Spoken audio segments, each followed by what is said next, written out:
Hey everyone, it is late at night and I am Norman. Now, one of the genres of entertainment that I enjoy is true crime. In fact, in my household, we generally have a TV on in the background at all times because silence is bad. So I've seen and heard about a lot of crazy crimes and murders and stuff. Wild stories. And a bit ago, my wife and I saw a movie on a certain serial killer. And there was a scene in that movie that I really should have remembered, but for some reason didn't. So very recently, just the other day in fact, we watched a mini-series on that same serial killer, and a watch came up in the show. And it wasn't insignificant either. It kind of blew my mind. It was actually a major component in the story because the watch in question was a Zodiac watch. That's right, this was a mini-series on the Zodiac killer and centered on one of the primary suspects, Arthur Lee Allen.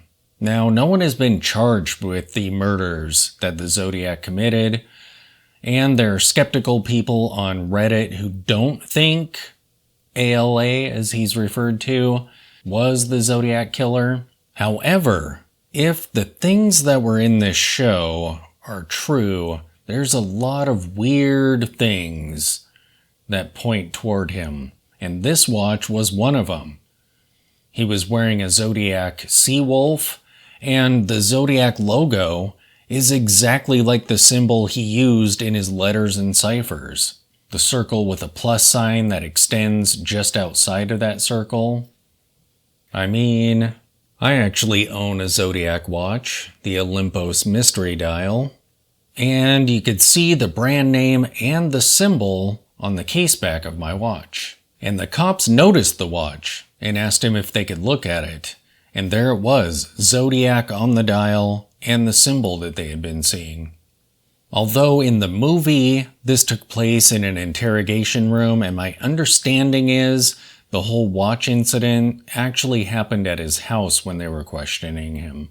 And when I was prepping for this video, I actually found a Worn and Wound article on the Zodiac movie. And they got a great screenshot of the watch. And according to the author of this article, in the movie, the watch looks to be genuine rather than a Hollywood prop, which means the props department knew what they were doing. The movie watch has some nice patina and looks well used. It would be quite something to learn where the movie watch is today. And they mentioned the excerpt about the watch that was found in Zodiac Unmasked by Robert Graysmith on page 37 and 38. Tachi, I think that's how you pronounce his name, I don't recall, noticed a big watch on Star's wrist. Now, Star is actually ALA. He was renamed in the book. It was a rugged man's watch, he told me later. It's the kind of watch a man would buy to be seen. Look at what I've got on my wrist. And I spotted it instantly. The word Zodiac. I asked him specifically to show it to me. That's a nice watch you've got there, I said.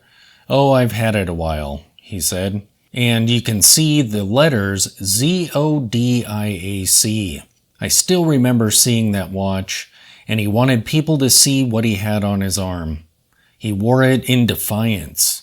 I couldn't take my eyes off of it. When we saw the watch, we were amazed. And the brother and sister-in-law afterwards mentioned to Armstrong and I, he even wears a Zodiac watch.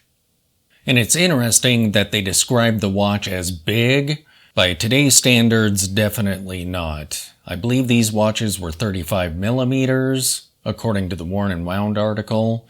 So they were fairly standard for that time. Maybe a millimeter larger than the common sizes, but not like it was a 40 millimeter watch back then.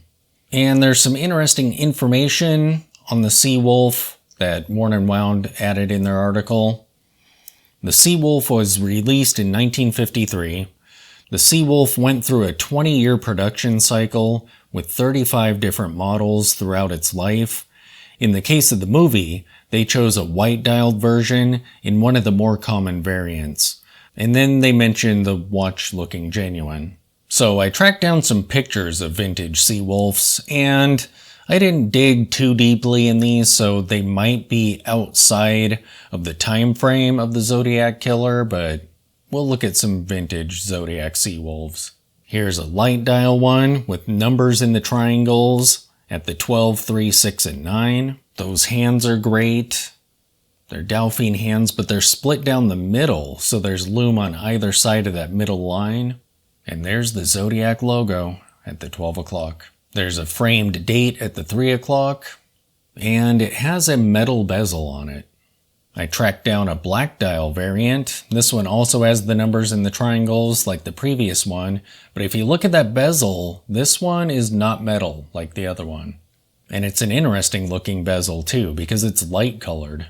And then I found what is apparently an ultra rare blue dialed variant. And this one has a completely different look to it from the other two. It has batten markers with lume on the outside of those markers, a fat chunky hour hand, and a pointed minutes hand. The seconds hand is also pointed. There's a date at the 3 o'clock. And this one also has a metal bezel. So yeah, some of the sites that I used for pictures or information, I found an article on Forbes, the Worn and Wound article I mentioned, and a site called Den of Geeks. That's where I found some images. And of course, I've linked all of those in the show notes below. And if you've enjoyed this video, give it a like and maybe subscribe to the channel. I cover watch news kind of like this, as well as discuss classy, vintage, dressy watches, strange watches, all kinds of pieces. So yeah, you can always subscribe.